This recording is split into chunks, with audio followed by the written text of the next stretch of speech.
ABC news కి స్వాగతం. ముందుగా ముఖ్యాంశాలు. లోకేష్ పుట్టినరోజు సందర్భంగా 23న మెగా రక్తదాన శిబిరం, స్కిల్స్ డెవలప్మెంట్ శిక్షణకు శ్రీకారం.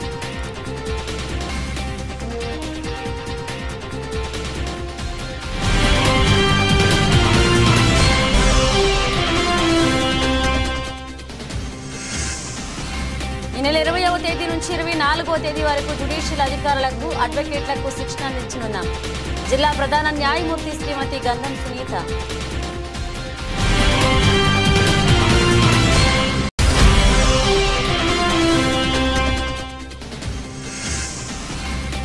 ఇరవై 22న జై బాపూజీ, జై భీమ్, జై సంవిధాన్ ర్యాలీ. కంబాల చెరువు గాంధీ విగ్రహం నుంచి ర్యాలీ ప్రారంభం.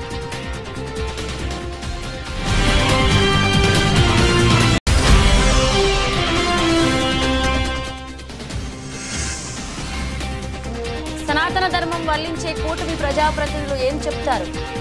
కోరుకొండ లక్ష్మీ నరసింహస్వామి ఆలయంలో అపచారంపై జక్కంపూడి విజయలక్ష్మి. తెలుగుదేశం పార్టీ జాతీయ ప్రధాన కార్యదర్శి, రాష్ట్ర మంత్రి నారా లోకేష్ పుట్టినరోజును పురస్కరించుకుని నెల 23వ తేదీన రాజమండ్రిలో మెగా రక్తదాన శిబిరం ఏర్పాటు చేసినట్లు రాజమండ్రి సిటీ ఎమ్మెల్యే ఆదిరెడ్డి శ్రీనివాస్ చెప్పారు. తమ ఎన్టీఆర్ ట్రస్టు, గోరంట్ల శాంతారాం ఫౌండేషన్ ఆధ్వర్యంలో ఈరోజు ఉదయం ప్రియాంక గార్డెన్స్ లో ఈ రక్తదాన శిబిరం జరుగుతుందన్నారు. ఇక రక్తదానం చేసి ప్రాణదాతలు కావాలని పిలుపునిచ్చారు. సోమవారం తన నివాసంలో ఏర్పాటు చేసిన మీడియా సమావేశంలో ఆయన మాట్లాడుతూ, అదే రోజు అమరావతి భవానీ చారిటబుల్ ట్రస్ట్ ఆధ్వర్యంలో యువతకు స్కిల్ డెవలప్మెంట్ శిక్షణ కార్యక్రమాన్ని శ్రీకారం చుడుతున్నట్లుగా తెలిపారు. 100 రోజుల శిక్షణ కార్యక్రమంలో పాల్గొనే యువత 20,000 చెల్లించాలని, 5,000 అభ్యర్థులు చెల్లిస్తే 15,000 తమ భవానీ చారిటబుల్ ట్రస్ట్ ద్వారా కడతామన్నారు. యువత నైపుణ్యాలకు తగినట్లుగా ఉద్యోగ, ఉపాధి అవకాశాలు కల్పించే ఉద్దేశంతో ఈ శిక్షణ కార్యక్రమాన్ని నిర్వహిస్తున్నట్లుగా చెప్పారు. ఈ శిక్షణ కోసం ఇప్పటికే 90,000 మంది లాగిన్ అయ్యారని వివరించారు. ప్రతి 3 నెలలకు ఒకసారి శిక్షణ కార్యక్రమం ఉంటుందన్నారు. తాను అధికారంలోకి వచ్చిన ఈ 7 నెలల కాలంలో రాజమండ్రి సిటీ ప్రజలు ఆశించిన విధంగా అభివృద్ధి పనులు చేపడుతున్నామని, గత పాలకుల మాదిరి కమిషన్లకు కకృతి పడకుండా పనులు పారదర్శకంగా చేపడుతున్నామన్నారు ఎమ్మెల్యే. 9.54 కోట్ల పనులు పూర్తి చేశామని, 20 కోట్ల పనులు జరుగుతున్నాయని, 40 కోట్ల పనులు టెండర్ దశలో ఉన్నాయని చెప్పారు ఆయన. వైజాగ్ ఏదైతే రైల్వే జోన్ తీసుకోండి, ఒక్కొక్కటిగా గత 5 సంవత్సరాలు కూడా రాష్ట్ర శ్రేయస్సు కోసం ఆలోచించకుండా వారి యొక్క వ్యక్తిగత అవసరాల గురించే వైసీపీ ఆలోచించింది. వాళ్ళ కేసులకి భయపడి రాష్ట్రం యొక్క శ్రేయస్సును మొత్తం పక్క పెట్టేశారు. ఈరోజు ఎన్డీఏ కూటమి ప్రతి అంశం పైన పోరాడుతూ ఉంది. అదృష్టవశాత్తు ఈ రోజున కేంద్రంలోని బీజేపీ ఉండడం, గౌరవ ప్రధానమంత్రి నరేంద్ర మోడీ గారి ఒక సహకారంతో ప్రతి అంశం ముందుకెళ్తా ఉంది. చూసినట్లయితే గత 6-7 నెలలుగా ఏ విధంగా మన అభివృద్ధి కార్యక్రమాలు చేసుకుంటా వస్తా ఉన్నాం, పారదర్శకంగా చేస్తా ఉన్నాం. గత మాదిరిగా కమిషన్ కకృతిపడి కార్యక్రమాలు జరగట్లేదు, పారదర్శకతో కార్యక్రమాలు జరుగుతూ ఉన్నాయి. ఏది చేసినా బహిర్గతంగా చెప్తా ఉన్నాం, ప్రజలతో చర్చిస్తా ఉన్నాం, వారి యొక్క ఆమోదంతో ఏ కార్యక్రమైనా చేస్తా ఉన్నాం. అధికారం ఉంది కదా అని చెప్పి ఇష్టానుసారంగా ఏది పడితే అది కార్యక్రమాలు చేసేసుకుంటూ వెళ్ళిపోతూ మేము చెప్పిందే మాట, మేము చెప్పిందే వేదం అన్న తత్వం అది కాదు. అందరి యొక్క ఆలోచనలు ఒక చోట ఏదైనా అభివృద్ధి కార్యక్రమం చేస్తా ఉంటే ప్రజల యొక్క ఆలోచన, వాళ్ళు ఏం ఆశిస్తా ఉన్నారు, అన్నిటికి అనుగుణంగా ఈరోజు కార్యక్రమాలు చేస్తా ఉన్నాం. మీరు చూసినట్లయితే గత 6-7 నెలలు రాజమండ్రి సిటీ వరకు సుమారు 9,54,00,000 పనులు పూర్తి చేసుకున్నాం.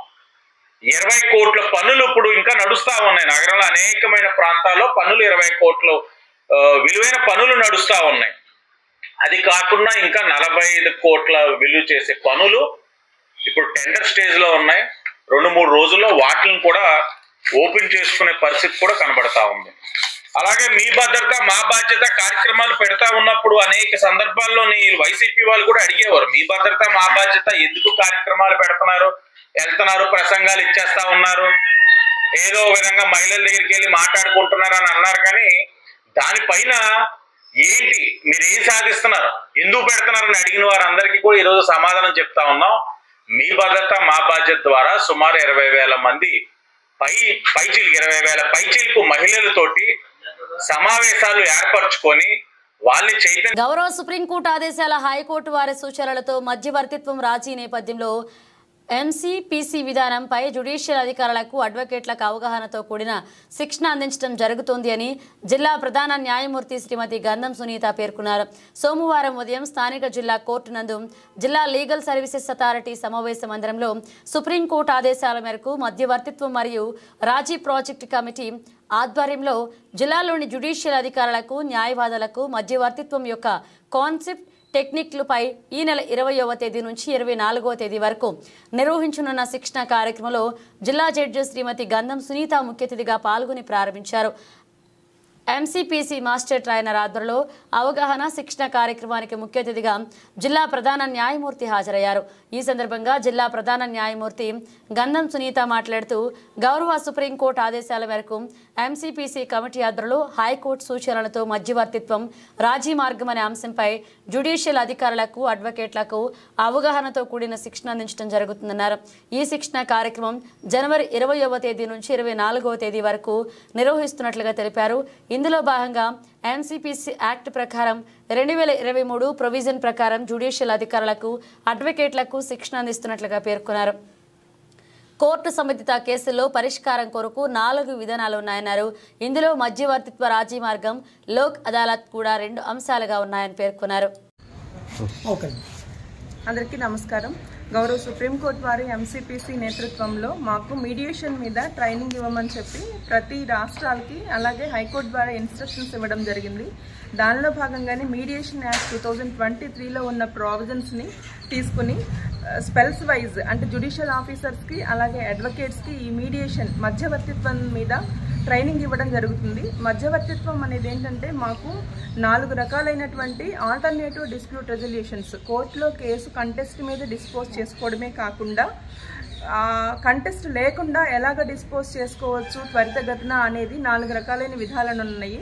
వాటిలోనే లోక్ అదాలత్, మీడియేషన్ అనేది కూడా 2 రకాలైన టైప్స్ ఆఫ్ ప్రాసెసెస్. దీనిలో ఏంటంటే మీడియేషన్కి రిఫర్ చేయదగిన కేసులన్నింటినీ కూడా ప్రతి జ్యుడిషియల్ ఆఫీసరు, అడ్వకేట్స్ ఐడెంటిఫై చేసి ఇద్దరు పార్టీస్ని పిలిపించి ఇద్దరి ఆమోదంతో మెమో తయారు చేయించి వాటి మీద అడ్వకేట్స్వి, పార్టీస్వి సంతకాలు పెట్టించి ఆ టైప్ ఆఫ్ కేసెస్ని కనుక మీడియేషన్ మీద ట్రైనింగ్ తీసుకున్న అడ్వకేట్స్ జ్యుడిషియల్ ఆఫీసర్స్కి రిఫర్ చేస్తే ఆ కేసెస్ని వాళ్ళు 6 మాసాల లోపు ఎప్పుడైనా కానీ స్పెల్స్ వైజ్ అడ్జోర్న్మెంట్స్ తీసుకుని వాళ్ళని సిట్టింగ్స్ పెట్టి అవసరమైతే సింగిల్ సిట్టింగ్స్ కానివ్వండి, డబుల్ సిట్టింగ్స్ కానివ్వండి అడ్వకేట్స్తో అలా పెట్టించి రాజీ చేసుకునే విధంగా కొన్ని టర్మ్స్ అండ్ కండిషన్స్ రాసుకొని మధ్యవర్తిత్వం ద్వారా కేసుని డిసైడ్ చేయడం జరుగుతుంది. దీనిపైన అప్పీల్ అనే అవకాశం కూడా ఉండదు లోక్ అదాలత్లానే. అలాగే కోర్టు ఫీజు కూడా వెనక్కి ఇవ్వబడుతుంది. దీనిలో రాజీ చేసుకున్న వ్యక్తులు ఏవైతే టర్మ్స్ అండ్ కండిషన్స్ రాసుకుంటారో అదే కేసు కాకుండా వాళ్ళ మధ్యన ఉన్నటువంటి వేరే కేసెస్ని కూడా ఈ రకంగా డిస్పోజ్ చేసుకునే అవకాశం ఉంటుంది. దీన్ని త్వరితగతిన చేసుకునే అవకాశం ఉంటుంది. కాబట్టి ఈ టెక్నిక్స్ని ఈ మధ్యకాలంలో ఎక్కువగా ఇంప్లిమెంట్ చేయాలని చెప్పి మాకు హానరబుల్ హైకోర్టు వారు కూడా సర్క్యులర్స్ ఇచ్చున్నారు. ఆ సర్క్యులర్స్లో భాగంగానే మేము వాటిని ఇంప్లిమెంట్ చేస్తూ అలాగే ఈ ట్రైనింగ్ సెషన్స్ పొందిన వాళ్ళందరినీ నామినేట్ చేసి ఆ నామినేట్ చేసిన కేసెస్ని అక్కడికి రిఫర్ చేసుకుని డిస్పోజ్ చేసుకోవడం జరుగుతుంది. మంచిగా ఫ్రూట్ఫుల్గా మేము ఆ రిజల్ట్స్ అనేది తీసుకోవడం జరుగుతుంది. జై బాపూజీ, జై భీమ్, జై సంవిధాన్ నినాదంతో అఖిల భారత కాంగ్రెస్ ఇచ్చిన పిలుపు మేరకు ఈ నెల 22వ తేదీ ఉదయం ర్యాలీ నిర్వహిస్తున్నట్లుగా జిల్లా కాంగ్రెస్ అధ్యక్షుడు టీకే విశ్వేశ్వరరెడ్డి చెప్పారు. బాబాసాహెబ్ అంబేద్కర్ని అవమానిస్తూ కేంద్ర హోంమంత్రి అమిత్ షా చేసిన వ్యాఖ్యలకు క్షమాపణ చెప్పాలని, పదవి నుంచి ఆయన్ని బర్తరఫ్ చేయాలని డిమాండ్ చేస్తూ ఈ ర్యాలీ సాగుతుందని తెలిపారు. స్థానిక ప్రెస్ క్లబ్లో సోమవారం ఉదయం ఏర్పాటు చేసిన సమావేశంలో ఆయన మాట్లాడుతూ 22వ తేదీ ఉదయం 10 గంటలకు కంబాల చెరువు లలిత జ్యువెలర్స్ ఎదురుగా గల మహాత్మా గాంధీ విగ్రహానికి పూలమాలలు వేసి భక్తాంజలి ఘటించారు. అనంతరం ర్యాలీ ప్రారంభమవుతుందని తెలిపారు. గోకవరం బస్టాండ్ అంబేద్కర్ విగ్రహం దగ్గరకు చేరుతుందని, అంబేద్కర్ విగ్రహానికి పూలమాలలు వేసి నివాళులర్పించిన అనంతరం ప్రసంగాలు ఉంటాయన్నారు విశ్వేశ్వరరెడ్డి. రాష్ట్ర కాంగ్రెస్ వ్యవహారాల ఇన్ఛార్జ్ ఏఐసిసి కార్యదర్శి పాలిక్ వర్మ ముఖ్య అతిథిగా పాల్గొంటారని, ఇందుకోసం ఒకరోజు ముందుగానే 21వ తేదీన ఆమె రాజమండ్రి చేరుకుంటారని విశ్వేశ్వరరెడ్డి చెప్పారు. సిడబ్ల్యూసి సభ్యులు గిడుగు రుద్రరాజు, పిసిసి నాయకుడు జంగా గౌతమ్ హాజరవుతారని తెలిపారు. భారతదేశం అంతా కూడా మరి జై బాపూజీ, జై భీమ్, జై సంవిధాన్ అని ఒక కార్యక్రమాన్ని రూపొందించి ఆ కార్యక్రమాన్ని 4 రోజుల నుంచి కంటిన్యూస్ గా రకరకాల ప్రదర్శనలతో రకరకాల కార్యక్రమాలతో మన దేశం అంతా కూడా కార్యక్రమాలు చేయడం జరుగుతుంది. ఫైనల్ గా 22వ తారీఖున మన రాజమండ్రి నగరంలో భారీ ఎత్తున ఒక ర్యాలీ ఏర్పాటు చేయడం జరిగిందండి. ఈ ర్యాలీ కంపల్సరీ లలిత జ్యువెలర్స్ దగ్గర ఉన్నటువంటి బాపూజీ విగ్రహానికి దండలేసి అక్కడి నుంచి ర్యాలీగా ఊరేగింపుగా వచ్చి వాహనం బస్ స్టాండ్ అంబేద్కర్ విగ్రహానికి దండలేసి అక్కడ ముఖ్య నాయకులు ప్రసంగించిన తర్వాత ఆ కార్యక్రమం పూర్తవుతుంది. ఈ ర్యాలీలో పాంప్లెట్ల డిస్ట్రిబ్యూషన్ అలాగే ఈ పెద్ద నాయకులు పాల్గొంటారు. ఈ polling వర్మని AICC joint secretary madam మన ఆంధ్రప్రదేశ్ ఇన్ఛార్జి ఆవిడ ఒక ముఖ్య అతిథిగా విచ్చేస్తున్నారు. అలాగే గిడుగు రుద్రరాజు గారు సిడబ్ల్యూసి మెంబర్, ఆయన ఒక ముఖ్య అతిథిగా విచ్చేస్తున్నారు. అలాగే రాష్ట్ర ట్రైనింగ్ సెల్ ఇన్ఛార్జి లంగా గౌతమ్ గారు ఆయన కూడా విచ్చేస్తున్నారు. మన రాష్ట్రంలోనే మరి ఇక్కడ రాజమండ్రిలో భారీ ఎత్తున ఈ ర్యాలీ జరుగుతుంది. ఈ ర్యాలీ ముఖ్య ఉద్దేశం ఏంటంటే ఏదైతే జై బాపూజీ, జై భీమ్, జై సంవిధాన్, జై బాపూజీ అని చెప్పి బాపూజీ విగ్రహం దగ్గర ర్యాలీ స్టార్ట్ అవుతుంది. జై భీమ్ అని చెప్పి అంబేద్కర్ విగ్రహం దగ్గర ర్యాలీ ఎండ్ అవుతుంది. జై సంవిధాన్ అని చెప్పి మన రాజ్యాంగం గురించి అక్కడ వచ్చిన పెద్దలందరూ కూడా మాట్లాడటం జరుగుతుంది. ముఖ్యంగా ఇది చేయడానికి కారణం ఏంటంటే మరి ఏదైతే అమిత్ షా గారు పార్లమెంట్ సాక్షిగా పార్లమెంట్ లో బాబాసాహెబ్ అంబేద్కర్ గారిని అవమానించే విధంగా మాట్లాడాడో దానికి నిరసనగా సుదీర్ఘ చరిత్ర గల కోరుకొండ శ్రీ లక్ష్మీ నరసింహస్వామి వారి ఆలయంలో జరిగిన అపచారంపై ప్రభుత్వ అధికారులు తక్షణం స్పందించి నిందితులను శిక్షించాలని వైఎస్ఆర్ కాంగ్రెస్ సిజిసి సభ్యురాలు జక్కంపూడి విజయలక్ష్మి డిమాండ్ చేశారు. మద్యం బాటిల్స్, మాంసం వంటివి ఆలయ ఆవరణలో ఉన్నాయని అందరూ చెబుతున్నారని, విపరీతంగా సోషల్ మీడియాలో కూడా వైరల్ అయ్యాయని ఆమె పేర్కొన్నారు. అయినా సరే కనీస స్పందన లేకపోవడం శోచనీయమన్నారు. సోమవారం కోరుకొండ శ్రీ లక్ష్మీ నరసింహస్వామి ఆలయంలో పార్టీ నాయకులతో కలిసి స్వామివారి పాదకులకు పసుపు నీళ్లతో ఆమె అభిషేకం నిర్వహించారు. ఈ సందర్భంగా ఆమె మీడియాతో మాట్లాడుతూ భక్తుల మనోభావాలు దెబ్బతీసే విధంగా ఎవరు ప్రవర్తించినా ఉపేక్షించకూడదని అన్నారు. ఇటువంటి తప్పులు భవిష్యత్తులో జరగకూడదని పసుపు నీళ్లతో పూజ చేశామని, అయితే అన్నవరం దేవస్థాన పండితుల సూచనను తీసుకుని తక్షణమే సంప్రోక్షణ చేయించాలని విజయలక్ష్మి డిమాండ్ చేశారు. లక్ష్మీనరసింహస్వామి అనగానే దుష్ట శిక్షణకు శిక్షరక్షణకు మారిపోయారు. ఈ కోరుకొండ లక్ష్మీనరసింహస్వామి గురించి చెప్పుకోవాలంటే చరిత్ర, తరగని చరిత్ర. ఎన్ని రోజులైనా చెప్పుకోవచ్చు, ఎన్ని సంవత్సరాలైనా చెప్పుకోవచ్చు.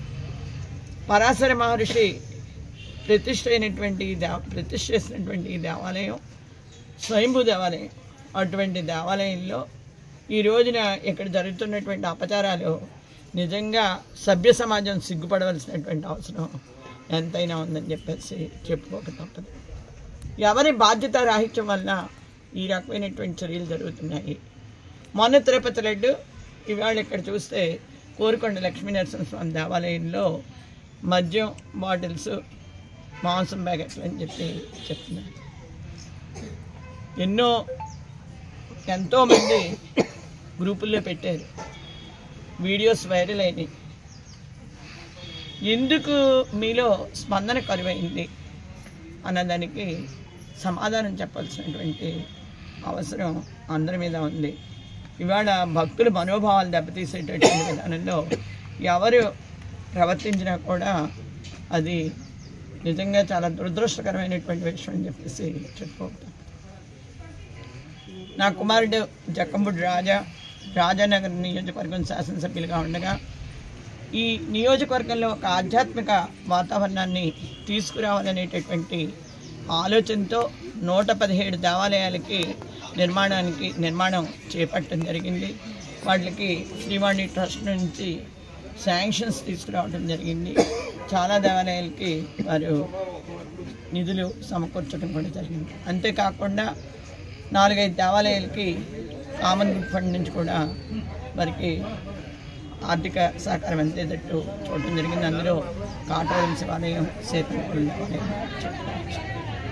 ఇవాళ ఈ కోరుకొండ లక్ష్మీనరసింహస్వామి దేవాలయం తీసుకుంటే ఈ దేవాలయంలో మా నాయకులు కానీ లేదా నా కుమారుడు రాజా కానీ ఈ దేవాలయాన్ని పూర్తి స్థాయిలో అభివృద్ధి చేయాలి అనేటటువంటి ఆలోచనతో ఈ దేవాలయానికి సంబంధించినటువంటి కొన్ని కార్యక్రమాలు చేపట్టడం జరిగింది. అందులో ముఖ్యంగా చెప్పుకోవాలి అంటే ఈ నియోజకవర్గంలో గెలిచిన వెంటనే రథం తిరగటానికి రోడ్డు అనువుగా ఉండాలి అనేటటువంటి ఆలోచనతో రథం రోడ్డు వేయించడం జరిగింది. తర్వాత అర్జీదారుల వ్యయ ప్రయాసాలు పడి ఆర్డీఓ కార్యాలయం వరకు రానవసరం లేదు అని కొవ్వూరు ఆర్డీఓ రాణి సుస్మిత అన్నారు. సోమవారం స్థానిక ఆర్డీఓ కార్యాలయంలో నిర్వహించిన పీజీఆర్ఎస్ మీకోసం వేదికలో వచ్చిన అర్జీలను ఆమె స్వీకరించారు. ఈ సందర్భంగా సుస్మిత మాట్లాడుతూ డివిజన్లో ఉన్న మండల తహసీల్దార్ కార్యాలయంలో మీకోసం అర్జీలు సమర్పించుకోవచ్చన్నారు.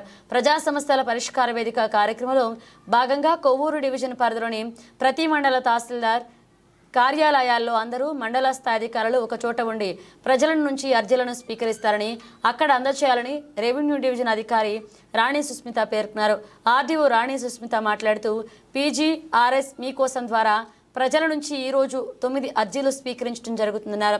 ప్రతి అర్జీని నిర్ణీత కాల వ్యవధిలో పరిష్కరించి దరఖాస్తుదారునికి తగిన సత్వర న్యాయం చేయాలని క్షేత్రస్థాయి అధికారులకు సూచించారు.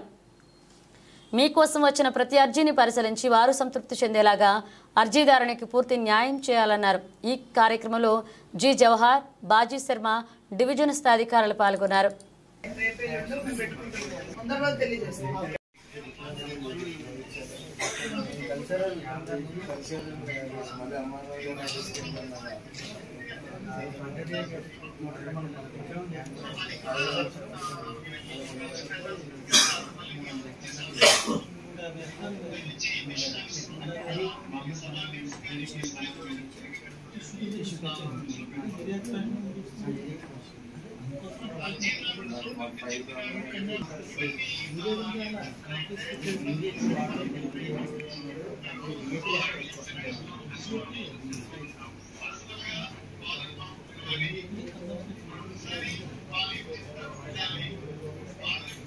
మున్సిపల్ ఆఫీస్ నుంచి ఎవరు వచ్చారయ్యా? ఫాలో అప్ చేశారా? ఇంకా స్క్రీనింగ్ ఓపెన్ అవ్వలేదు. ఫెబ్ ఫస్ట్ నుంచి అనుకుంటా కదా. ఇది ఒక విండో ఓపెన్ చేస్తారయ్యా, అప్పుడు మాత్రమే కుదురుతుంది. ఫిబ్రవరి 1 నుంచి ఓపెన్ చేస్తున్నట్లు విండో. అప్పుడు మీరు కాల్ చేయాలి.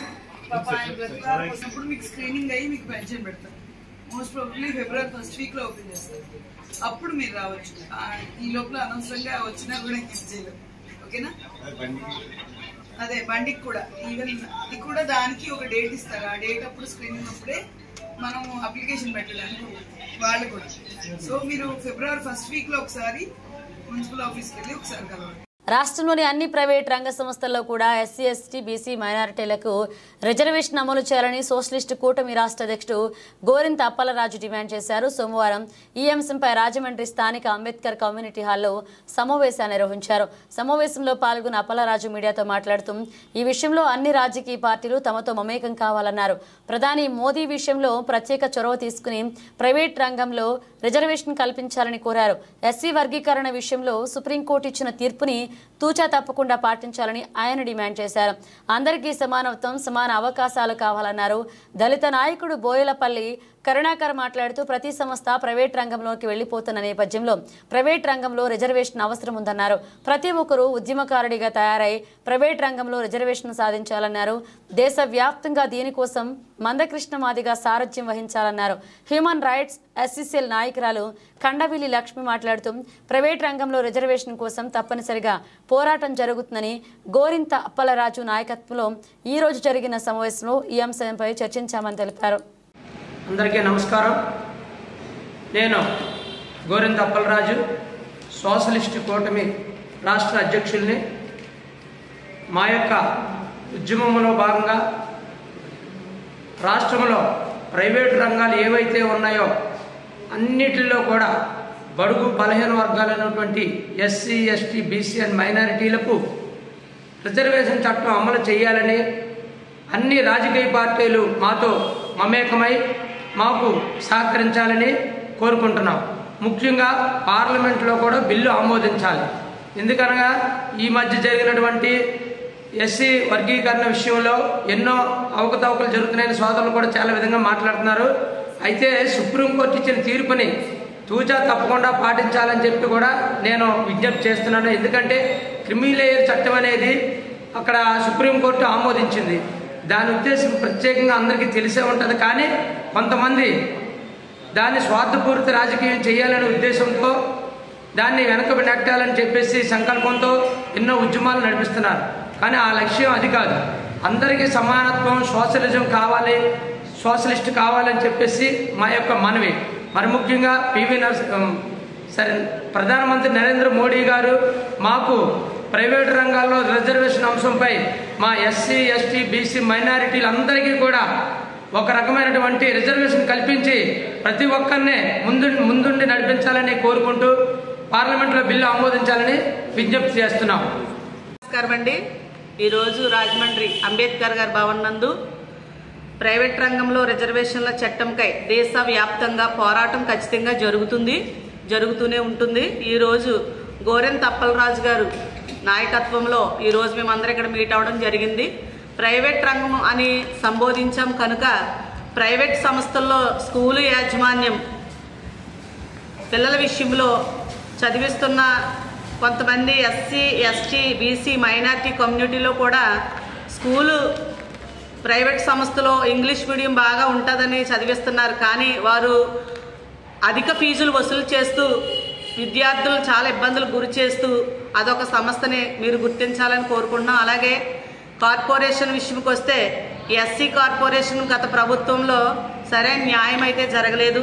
ఎస్సీ, ఎస్టీ, బీసీ మైనార్టీలకు అలాగే ఎస్సీ కార్పొరేషన్ విషయంలో రాష్ట్ర ముఖ్యమంత్రి వర్యులు నారా చంద్రబాబు నాయుడు గారు ఒక ఉన్నతమైన స్థానానికి వీళ్ళందరినీ తీసుకువెళ్ళి మంచి లోన్స్ ఇచ్చి నిరుద్యోగులకు ఒక భవిష్యత్తు కల్పిస్తారని చంద్రబాబు గారికి పట్టం కట్టడం జరిగింది. ఈ విషయంలో టీడీపీ, జనసేన, బీజేపీ కూటమి సభ్యులు ఖచ్చితంగా ప్రైవేట్ సంస్థలో ఉన్న ప్రతిదీ కూడా ముందుగా తలపెట్టిన ప్రతి కార్యక్రమాన్ని చూసుకుంటూ ప్రతి కార్యక్రమాన్ని విజయవంతంగా చేకూర్చాలని, అలాగే ఎస్సీ కమ్యూనిటీకి అని కాదండి, ఎస్సీ, ఎస్టీ, బీసీ మైనార్టీలకు కార్పొరేషన్ విషయంలో లోన్స్, ఆటోలు అవి కూడా ఇస్తానని ప్రకటన చేసిన రీతిగానే మీరు యువతకు భరోసా కల్పిస్తారని మా అందరి తరపున మీకు విన్నవించుకుంటున్న కండవెల్లి లక్ష్మి.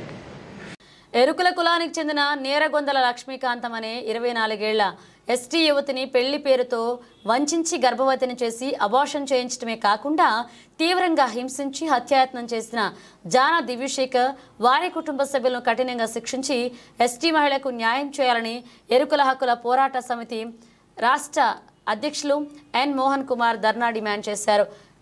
స్థానిక ప్రెస్ క్లబ్లో సోమవారం బాధితురాలు లక్ష్మీకాంతం, ఎస్సీ నాయకులు మత్తి జయప్రకాష్తో కలిసి ఏర్పాటు చేసిన విలేకరుల సమావేశంలో మోహన్ కుమార్ ధర్మ మాట్లాడుతూ లక్ష్మీకాంతం భర్తతో వేరుపడి ఒంటరి మహిళగా కోలమూరులో జీవిస్తుందన్నారు. తన ఇంటి నిర్మాణం నిమిత్తం జానా దివ్యశేఖర్కు చెందిన ఎలక్ట్రికల్ షాపుకు సామాన్లు కొనుగోలు చేసేందుకే వెళ్ళగా ఆమె వద్ద ఫోన్ నంబర్ తీసుకోవడం జరిగిందన్నారు. ఒంటరిగా జీవిస్తున్న లక్ష్మీకాంతం ఆమె కుమార్తెకు తోడుగా ఉంటానని నమ్మబలికి సహజీవనం చేయడమే కాకుండా వివాహం కూడా చేసుకుని ఆమెను చేయాలని ఒత్తిడి చేశాడని, ఆమె విషయం తెలుసుకుని అబార్షన్ చేయించడాన్ని ఆరోపించారు. లక్ష్మీకాంతం వివాహం చేసుకోగా ముందే దివ్యశేఖర్కు పెళ్లయిందని, ఆ విషయం ఆమెకు చెప్పకుండా మోసం చేశాడన్నారు. లక్ష్మీకాంతం తన వద్ద ఉన్న డబ్బుతో వ్యాపారం చేస్తారని చెప్పగా ఆమెతో ఎలక్ట్రికల్ సామాన్ షాప్ పెట్టించాడని తెలిపారు. ఎరుకుల హక్కుల పోరాట సమితి ఆంధ్రప్రదేశ్ అధ్యక్షుని. అయితే ఈ రోజున ముఖ్యాంశం ఏంటంటే ఎన్ లక్ష్మీకాంతమ్మ అనే ఒక ఎరుకుల మహిళను, కోలమూరు గ్రామం నిరుపేద ఎరుకుల కులానికి చెందిన మహిళ. ఈ అమ్మాయి గతంలో మ్యారేజ్ అయింది, డిస్ప్యూట్ జరిగింది.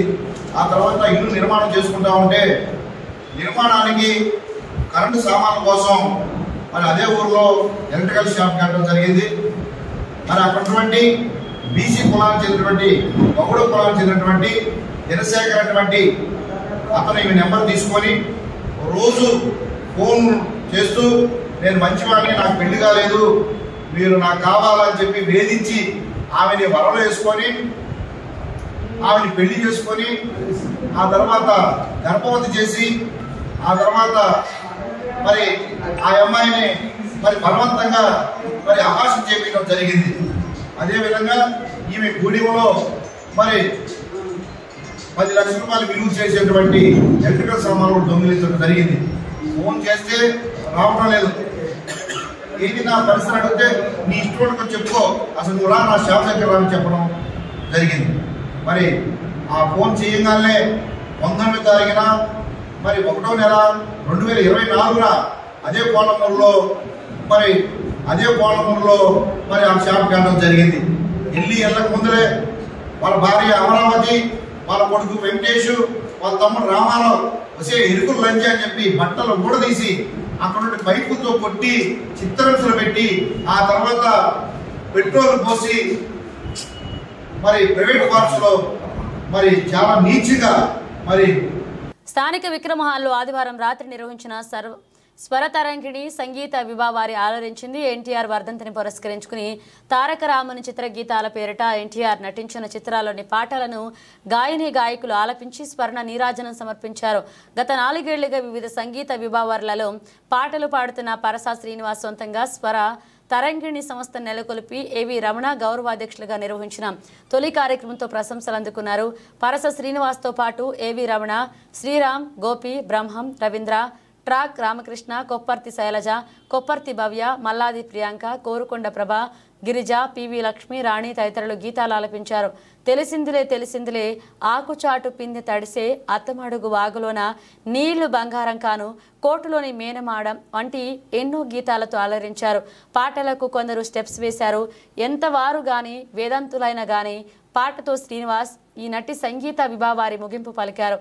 ఈ సందర్భంగా పరసా శ్రీనివాస్ను ఏవి రమణ తదితరులు సత్కరించారు. Anishetti Shekhar, A S Anand, J Subbarao, mimicry Buchibabu తదితరులతో పాటు పలువురు స్తోత్రాలు పాల్గొన్నారు. ఈరోజు ఈ స్వరతరంగిణి అనే నూతన బ్యానర్ ఏర్పాటు చేసి గౌరవాధ్యక్షుడిగా స్వర రమణీయం అధినేత శ్రీ ఏవి రమణ గారిని గౌరవాధ్యక్షుడిగా పెట్టుకుని ఈ కార్యక్రమం తలపెట్టడం జరిగింది. అలాగే ఈ కార్యక్రమం ఈరోజు నిన్న స్వర్గీయ నందమూరి తారక రామారావు గారి వర్ధంతి సందర్భంగా ఆ మహానుభావుడి పాటతో మొట్టమొదటి కార్యక్రమం చేయడం నేను నా పూర్వజన్మ సుకృతంగా భావిస్తున్నాను. ఎందుకంటే అజరామరావు మహానుభావుడు స్వర్గీయ పద్మశ్రీ డాక్టర్ నందమూరి తారక రామారావు గారి పాట చేయడం అంటే మామూలు విషయం కాదు. అది నాకు లభించిన గొప్ప అదృష్టంగా మొట్టమొదటి కార్యక్రమం శ్రీ ఎన్టీ రామారావు గారి పాటతో చేయడం అంటే అది మామూలు విషయం కాదు. దీనికి సహకరించిన అందరికీ కూడా మా శ్రీరామ్ గారికి, గోపి గారికి, ట్రాక్స్ గోపి గారికి, వారి శ్రీనివాస్ గారికి, రవీంద్ర గారికి, బ్రహ్మం గారికి, గోపి గారికి, అలాగే ఫిమేల్ సింగర్స్ గొప్పటి శైలజ చెన్నై గారికి, రవి గారికి, గిరిజ, ప్రభ గారు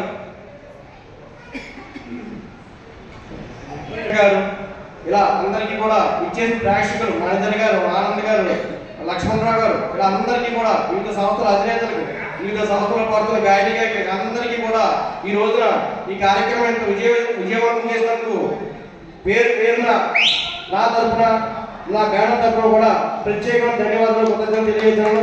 అలాగే మా బాబాయ్ గారికి ఎప్పుడు కూడా మేము రుణపడి ఉంటాం. ఎందుకంటే ఆయన సొంత డబ్బులు వెచ్చించి ఆయన కార్యక్రమాలు చేస్తున్నారు. మన పండగ 3 రోజులు కూడా అద్భుతమైన కార్యక్రమాలు చేశారు. మేమందరం కూడా ఆ కార్యక్రమం పార్టిసిపేట్ చేశాము. ఎంతో ఆనందాన్ని అనుభవించాము. గత పండుగల్లో ఎప్పుడు మేము ఆనందం అనుభవించలేదు. ఆ 3 రోజులు చాలా త్వరగా అయిపోయిందన్న బాధతో ఉండగా మళ్ళీ 19వ తారీఖుని ఈ కార్యక్రమం చేయడం ఆనందదాయకంగా నేను భావిస్తున్నాను. అలాగే మరొకసారి ఈ కార్యక్రమం ఇచ్చేసిన వివిధ సంస్థల అధినేతలకు, గాయకులకు, ప్రేక్షకులకు, సౌండ్ సిస్టమ్ వారికి, వీడియో తీసిన వారికి అందరికీ కూడా పేరున ధన్యవాదాలు, కృతజ్ఞతలు తెలియజేస్తాను. థ్యాంక్ యూ అన్నా. బులెటిన్ ముగించే ముందు హెడ్లైన్స్ మరోసారి. లోకేష్ పుట్టినరోజు సందర్భంగా 23న మెగా రక్తదాన శిబిరం, స్కిల్స్ డెవలప్మెంట్ శిక్షణకు శ్రీకారం.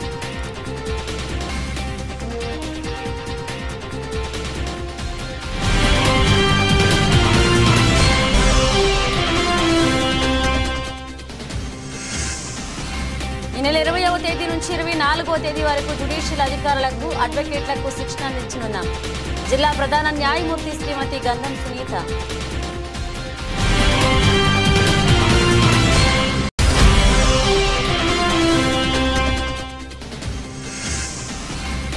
ఇరవై రెండున జై బాపూజీ, జై భీమ్, జై సంవిధాన్ ర్యాలీ. కంబాల చెరువు గాంధీ విగ్రహం నుంచి ర్యాలీ ప్రారంభం.